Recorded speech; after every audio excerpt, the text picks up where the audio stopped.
I have with me again today Dr. Tim Sharp, and we're going to look at life after divorce and the issues around divorce, which are very common for the baby boomers. So Tim, welcome. Thank you. So tell me, what are some of those things? Well, I'd probably start off with by encouraging people to reflect upon a great quote, which is sometimes known as the Serenity Prayer, and it says, "Give me the strength to change what I can change, to accept what I can't change, and the wisdom to know the difference." Now, I don't think that's a wonderful philosophy for lots of situations, but particularly for dealing with difficulty. So, if there are things that you can do to make this better, make it easier to get through, we'll do it. That's fantastic. But what we know about any complex or difficult situation is that we can't fix everything, we can't change everything, we can't make it perfect.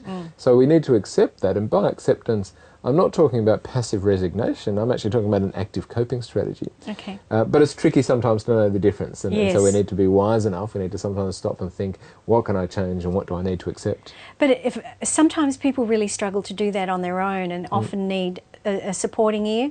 Very much so. So one of the, when it comes to things that you can do, one of the things I was going to suggest is to reach out and ask for help sometimes. What we know from the research about resilient people, and that's what we're talking about here, resilience, the ability to get through a difficult situation, to bounce back. What we know about resilient people is that they're not necessarily individuals who just stand strong and say, I can do it all on my own. They do tend to be independent, good copers, but they're also much better at reaching out and asking for help, and that's important. We all need help sometimes, and in some of these situations, a problem shared is a problem halved. So what else can someone do if they're in that situation?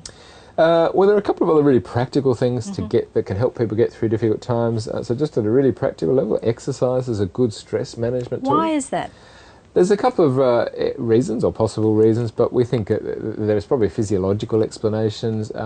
Having some time to actively, physically and mentally relax. It's not necessarily going to sleep or doing nothing. It's it's an active coping strategy which is undoubtedly helpful for getting through difficult times. So really good copers, people who deal with stress well, they might be upset about a particular aspect of their life, but they don't let that filter in like cancer into other aspects of life. So they will say, okay, maybe my marriage is falling apart, maybe that part of my life is not very good, but it doesn't mean I can't still enjoy my hobbies. It doesn't mean my children aren't still lovely and loving. It doesn't mean I'm not good at these things as well. And if we can somehow contain and that's easier said than done, much easier said than done. For sure. But if we can at least try to contain that distress to that particular part of our life and not let it affect all the other things, then that can be helpful as well. And so is there anything that people can do to maybe salvage a relationship?